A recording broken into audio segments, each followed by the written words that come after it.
Welcome to the Del Walmsley Radio Show. Listen and grow as Del questions the status quo, encourages you to think differently, and empowers you to make a better life. Get ready as Del challenges core beliefs, seeks the truth, and reveals the roadmap to the lifestyle you really want. And now your host, multi-millionaire, national award-winning investor, CEO and founder of Lifestyles Unlimited, Del Walmsley. Welcome to the Del Walmsley Radio Show, where the hype ends and the help begins. I'm your host, Del Walmsley, and as always, we're working on your financial freedom. Now, today, my friends, is Tell Del Tuesday, and the guest I have today is unique in that most of the people that I work with at Lifestyles come here generally for the same reason that I got involved in real estate, and that was they were just tired of life of desperation, working in the rat race, doing the cubicle thing all day long, every day, cubicle prison, and the whole bit. Wanting to get away from that and buy your life back from corporate America and, get yourself some space and some time. This individual is completely different than that. And this individual claims to have retired 3 different times when I was speaking with him. And I've known him for a long time, so it's not like I don't know him, but it's just that's one of his claims to fame, that he's retired 3 different ways, 3 different times. And in between all those different times, he has done everything you could possibly think of. I mean, he's done real estate single family, he's done real estate multifamily. That's just a starter. He's owned other types of businesses that he's done. He's been a politician, a citywide politician, a countywide politician. He's been in the local apartment association and held offices in the state apartment association, I believe. He's won awards for state apartment association in Texas and national apartment association. Get this, in between doing all this stuff that he does, he decided to get a plumber's license, electrician's license, and heaven forbid, I have no idea why. But it's almost like this gentleman I'm going to be introducing you to just can't find enough things to keep him busy. And if you would have hit me up 35 years ago, I would have looked at this guy like, man, you're insane. Now I'm mellow enough to go, okay, you're just a different kind of guy. And I think I tell people that most of us have 10% of the people out there like us, and then the other 90% is completely different than us.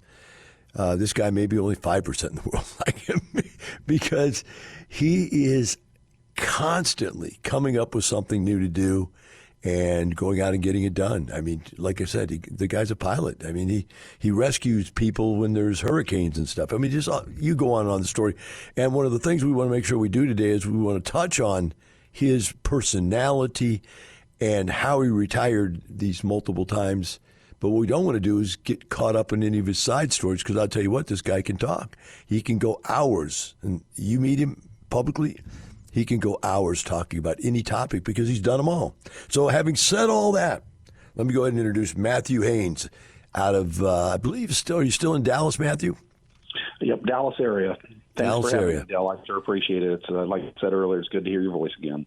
Welcome to the show, and long time no speak to. But hey, let's start out with the beginning here. People, I've tried to set this thing up so that they could see that you're a man of many hats. And by the way, since you sent me a picture, you're a man of many looks. I think since I've known you for whatever it's been, 15 years or so, every time I see you, you have a different look. It's unbelievable. So. You like change. I guess that's the difference. I don't like change. You do like change. So tell us, how did this all start, and how did you retire the first time? Just people are dying to hear it now. So my wife and I originally we were always extremely hyper conservative, and she retired when she was summarily let go from a local technology company at 39 years old, and that was scary because she made a good living. And then just a couple of years later, I was 42, and I got summarily put out to pasture by another local company. But we'd always been really careful, and we had a handful. We had 6 single-family homes at the time. We just kind of been tinkering with it. I will say we weren't doing any of it right at the time until we got involved with Lifestyles. And after about 3 months of just being at home and tinkering around, my wife said, "You've got to go. You've got to get out of here." You got to go do something. And we joined Lifestyles right about that time because we thought, well, this is interesting. We think we know what we're doing. And what we realized is we didn't know half of what we thought. We bought 12 more single families in 18 months and renovated them. And it's important to point out, we didn't have any W-2 income. We didn't have a huge pile of money. But the education that we received, that we were able to show, hey, we know what we're doing, allowed us to jump in at a wonderful time into the market. And we retired again at about 24 months later when I was 44.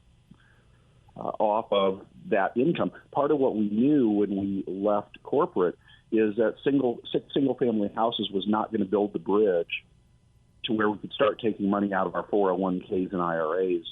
And we needed that guidance from people who had been there before to help us understand how to leverage what we had. Okay. So your first retirement, in essence, was the fact that you lived so conservatively that when your jobs cut you, the income from 6 single-family houses, along with the fact that you could draw down on your 401k, meant that you were, realistically at a beginning of a retirement, but not really, big money retirement. Just you knew you could survive, right? Yeah, we knew we could make it. Then the second retirement comes when you had 24 houses, and now you've got some income coming in. Plus, if you're renovating those houses, and that's a long time ago, you must have been making some pretty good capital gains on each house also, huh?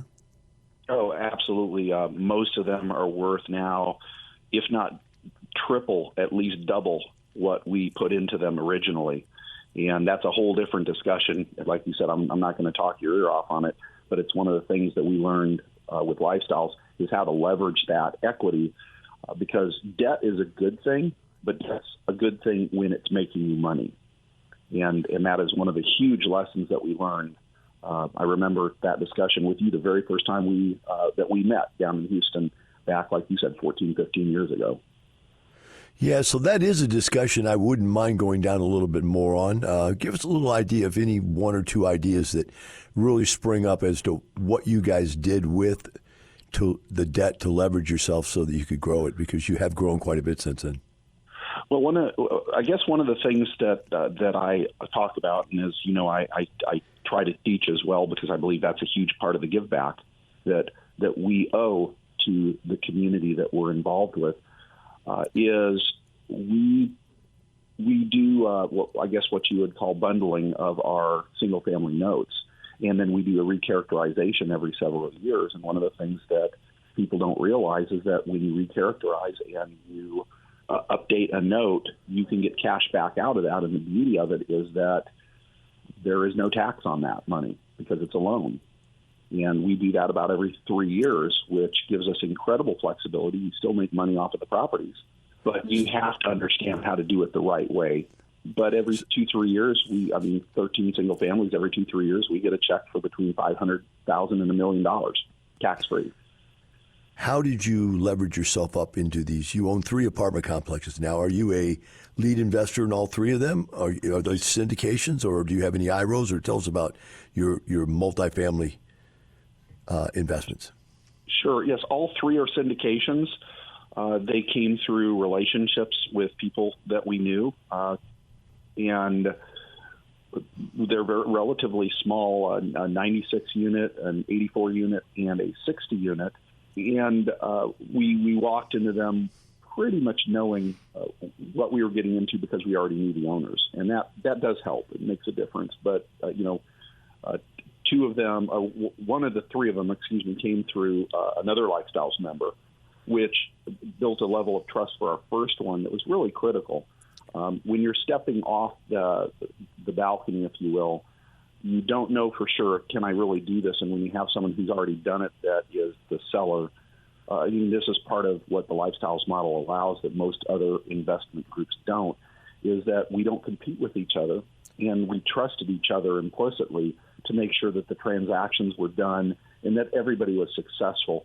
I have to admit, quite honestly, if I had not had that aspect of what we were doing in that first deal, we might not have ever done it. Understood. It's a scary thing to go out and start a business of some type you've never done before. Give us some timeline on these. How far apart were they? And The multifamilies, the first one was, I believe, 2016. The second one was middle of 2017. And the last one was literally the month before COVID hit. So that's been a fun experience for sure. Okay, so when COVID hit, it slammed the industry. I mean, it slammed everybody's industry, to be quite honest with you. So, we had to reinvent ourselves. Everywhere we're at, everything we do, we had to reinvent. And so we went through that, and we came out the other side. The Dems flooded us with money, whether it's to do what they think they're actually doing or if it was just to buy elections, whatever it was. Politically, you figure out what you want to figure out about it. But the bottom line is they killed the economy. They just saturated it to where the prices on real estate went through the ceiling. They were ridiculous prices, especially up in Dallas. I remember, Matthew, back when I started Lifestyles, we used to laugh at people in California, go, you guys are complete idiots. Why would you pay $1 million for a house when in Texas you could buy that same house for $100,000? Just weird stuff. Or you could buy an apartment complex there and it was $200,000 a door. We could buy the same one here for $20,000 a door. When I saw that the cap rates in Dallas were the same as they were in California, that's when I stopped buying real estate right then and there. That happened about 2020. In fact, I did buy more real estate, but I changed over to commercial real estate at that time because it hadn't happened there yet. It had only happened in the multifamily housing where it just got ridiculous. Is that why and where you stopped buying also? To some extent. Everything flows through cycles. And I guess one of the wonderful things that we have and that we're able to share is that, like I said, like you, we've been through, this is our third rodeo. And we've watched it, and we've learned from it. And a dear friend of mine that was a member of Lifestyles for years has always said that real estate is multifamily is very forgiving, but you have to be willing to learn from the experiences and say, okay, this is what happened, it's going to happen again. And like I said, I'm absolutely 100% confident that we're going to come out the backside of it like a rocket ship again.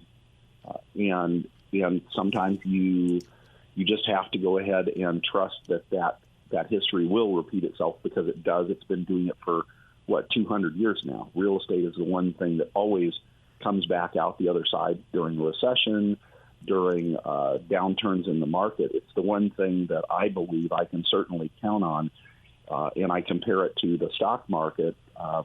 For the listeners out there, one of the things I get asked all the time is, well, do you own any stock?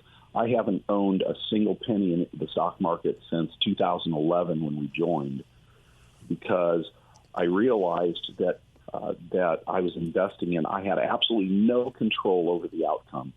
And that was a real big issue for Jennifer and I. We wanted to say, at least if we were going to have problems, if we were going to die by the sword, it would be our sword, not somebody else. You took the words right out of my mouth, my friend. That's exactly what I said. I can lose my own money. I don't need to give it to somebody else and pay them to go out and figure out how to lose my money. Very common thought for many of us conservative individuals out there. I think it's time to take a break again. We'll be right back with Matthew Haynes and the Del Walmsley Radio Show.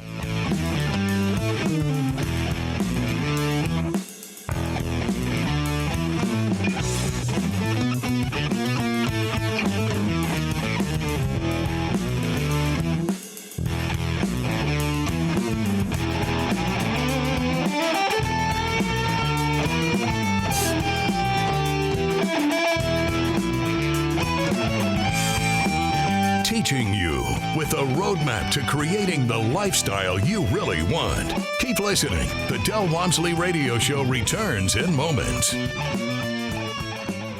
Have you ever wondered what it's like to be a part of Lifestyles Unlimited? Del Walmsley tells you what to expect when you join us for the next live online free workshop. We've been here for 30 years. Over 30 years, we've had and or do have roughly 50,000 plus members all over the United States. We have retired tens of thousands of people, and it's just incredible what you're going to find that you're going to be in here. Not only are you going to find the greatest amount of information and education, you're going to find the people, the most open people you've ever met in your entire life. Come meet the people at Lifestyles Unlimited who will help you change your life and empower you to stop depending on a paycheck, your 401k, IRA, or Social Security for your future. Register at lifestylesunlimitedworkshop.com. At the free workshop, we'll teach you the 5 ways to make money with real estate, cash flow, equity capture, appreciation, equity buildup, and the tax advantages. Like Dell says, we'll open our books and show you how the numbers work with both single-family and multifamily case studies. Register at lifestylesunlimitedworkshop.com.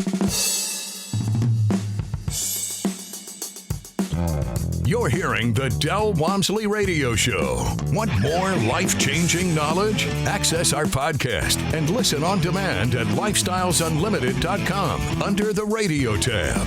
Now your host, Del Walmsley. Welcome back to Del Walmsley Radio Show. With me here today on Tell Del Tuesday is Matthew Haynes.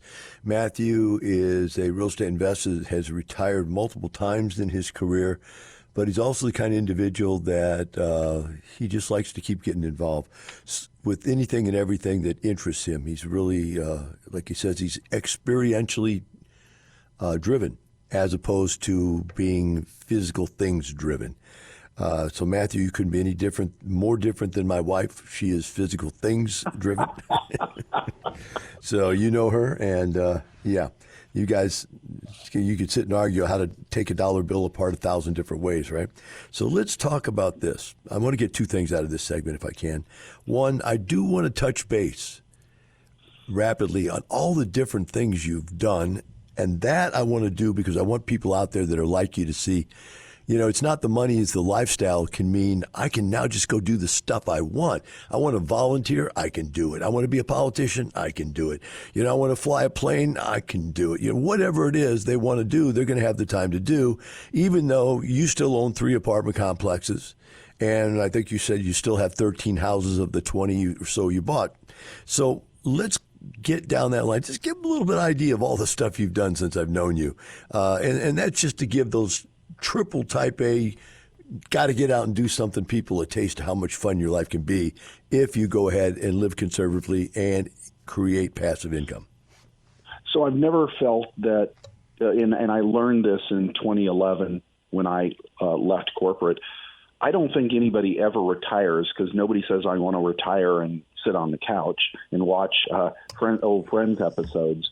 And so what you start looking for is the things where you can make a difference. And one of the things that I don't even remember whether it's on the bio, I got involved with Child Protective Services, and I was their board president for almost 4 years.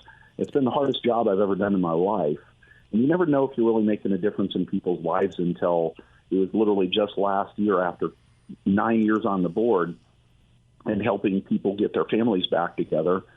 All of a sudden, I started getting calls from their children because their children remembered the story that I told. Their parents remembered the story that I told them about how I kind of up through pretty humble beginnings. Didn't have the college degree, didn't even have a high school diploma, and retired as a multimillionaire at 42, basically. And that's when I knew that I'd made a difference. And so one of the things that you do is you look for ways to make a difference, because when you retire, you get to a point where you can simply say, I will do the things that matter to me, that are passionate to me, whether it's working with, as you know I do, with the police and the FBI to track down human traffickers and child predators. You decide the things that you want to do, and I get to choose that. I don't have to say, well, but I've got to be in the office tomorrow morning at 5:30. And a huge part of that is actually re-engaging in the lifestyles community. And probably one of my favorite stories is we have a good friends. I'm sure they'll hear this. They'll know who they are. I won't mention any names, that we hadn't connected with in years. And we had dinner with them one night, I guess about 7 years ago. And they were basically in bankruptcy. And we said, guys, you need to look at this. This is what to do. And the juice for me is what I call it. The juice is they called back about 3 years ago, and said, hey, we just wanted to let you know we have an apartment community. My wife has retired and we're millionaires. So in the course of 3-4 years, they went from basically being completely insolvent to being millionaires by following the map. And that's part of what you get to do when you step away from the day-to-day grind, is you get to choose where you're going to put your energy to help people. Let's talk about travel. How do you intermingle going to 80 countries in the world and still operating, multiple businesses? Oh, more mercy. Well, I mean, everything's online now. We have, obviously now we've grown to a size of a staff that we have people that take care of most of things that we need. There's always something comes up, but we pick up the phone, we do email. It's actually easier than you'd think. I know right before COVID, we took a 6-week trip all over Asia. We were actually in China when COVID broke out. But I think it was, that one alone was 7-8 countries in 6 weeks. And you can do that if you have people that you can trust. And that's part of the growth pattern is building that group of people that can help you make sure that the decisions are made right, and also training them to make the decisions and giving them the empowerment to make the decisions. But the one thing that I always say when I talk about staff, so we have 7 full-time and 4 part-time. I don't think of it that way. I always think about, last count is I have 37 mouths to feed with their kids and their families. And every decision that I make is entirely revolving around making sure that those 37 people have a living, even when things are tough. And so you plan ahead, but you remember that these people have families, they have lives, and you want to make sure that as an owner, you want to make sure that you're doing everything you can to help them achieve things that they never thought that were capable in their life, whether it's buying their first house, whether it's moving off from your company and becoming a portfolio supervisor, anything that we can do to help them, because I know that ultimately that comes back and rewards us. That's true. If you help enough other people in this world get what they want, that you can have everything you want. And good people are what make it happen. Stuff has to get done. Somebody has to work. And I found there's 2 types of people, those willing to work and those willing to let them. And part of being a good manager or oversight person is to realize you have to have people better than you at certain issues, certain things. Which leads me to the question I have to ask you. What in the heck did you do getting a plumber's and electrician's license, and where did that come out of? That one just twisted my head when I saw that. So when we were working the first property, we had 600 linear foot of sewer line in the city of Irving, and I was actually working it, as they call it, working it wet. I had waders on, and I was down in the trench 8 foot down, replacing the sewer line. I really believe that just understanding and it's just learning. It's just like coming to all the classes and going to all the events and everything else and learning. And then when you have these folks that work for you and they see that you're willing to jump down into that trench with them in the stink and deal with it, they're like, well, shoot, if the owner's willing to do it, I certainly can't say anything about it. But for me, it was more about just learning and growing, because I can't, like you said, I can't sit still and just not do other things. I'm not one to sit on a couch. Let's move on and let's talk about, you developed this quality lifestyle. What do you think about in the future? Because the market goes up and down. The market was down for 2 years, but now it's coming back. By the way, it's roaring back. I went back to consulting because we were so busy that I picked up 10 consultees within 2 days. I mean, my phone was ringing off the hook. So it is happening. It's coming back. So what is your future look like? How do you plan your future? You've gone to 80 countries. You've done everything you ever wanted to do. You've got your government service there and so forth. What do you look forward to in life? I mean, I hope you're so far down the road. That's why I'm asking that. I hope that I can get on your short list to be one of my mentors as I move forward, because we are still kind of trying to sort that out. And it's interesting. It's cyclical, like many things. We have done the lead investor thing. We have been independent rental owners, and much like my namesake Haynes, Curtis, he's moved on to really be more of a passive. And for the first time in our lives, we've actually thought, hey, that kind of sounds nice. But ultimately, everything that we do and everything that we decide will be based around our ability to go ahead and continue to support the causes and the things that we care about. Because the beauty of what Lifestyles Unlimited taught us is that you get to a certain point that the money, it's completely irrelevant. It's nice to have, but it really is what's your passion.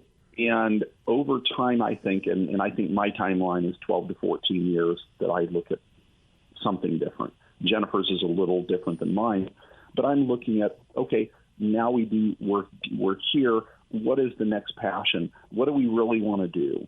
What do we want to do to make a difference? Because it's not about how much money we can make. We certainly, I wish I would have joined you 30 years ago when we started, almost the same time. But we don't need that anymore. Now it's all about what do we want to do to make a difference. And I don't know what that next step is, quite honestly. I frankly, we're getting a little older, and traveling 22,000, 30,000 miles in a couple of months seems like a lot. But there's a whole lot of things that we can do locally to help kids. That's a big one for us, to help kids, because we never had them. To help people that are in need, to help them find a way out of poverty, to find ways to build programs around low-income housing. Those are the things that we care about. So I suspect that's where you'll find us over the next 3 to 5 years. Excellent, man. Excellent. By the way, you said you want to be a mentor. What do you want to mentor, the multifamily or the single family? Oh, I'll do them both. One of the things when I teach for the IROP, I always say, people ask, why do you still have single family? I'm like, hey, it ain't sexy, but it pays really well. Yeah, well, I've only got about 30 seconds left. Can you give me a 30-second answer how nice it is to be able to spend your whole life with your wife? To be able to go places and do things and to be involved in things together and not separated by work and jobs. So we will celebrate 30 years March 2nd, and I will tell you, sometimes it's a battle because we do everything together, we work together, we play together, we travel together, but we have the ability to go ahead and spend that time, the good and the bad, together. And I watch so many of my friends that still work for the companies that will not be named, that they go through divorce after the kids are gone and everything else. And it's because they're not connected, because they can't connect, because they're so disenfranchised from one another, because they work 2 different jobs trying to survive the $1 million mansion and all the expensive cars and everything else. And what they're missing is that if they applied themselves to something like what Lifestyles teaches, like our friends that I talked about, they wouldn't have to be in that place anymore. Well, we're going to have to stop with that right there, because those are wise words, and we want to thank you for coming on today, and thank you for everything you do for society. And always, folks, remember, just as I've always said, Matthew believes it's not the money, it's the lifestyle. Have a wonderful day. We'll see you tomorrow. The information and opinions you hear on the Del Walmsley Radio Show are those of the host, Del Walmsley, his guests, and his callers. The Del Walmsley Show is for entertainment purposes only. Please consult a professional regarding your personal investment needs. Nothing presented on the Del Walmsley Show constitutes an endorsement, recommendation, offer, or solicitation to buy or sell any product or security.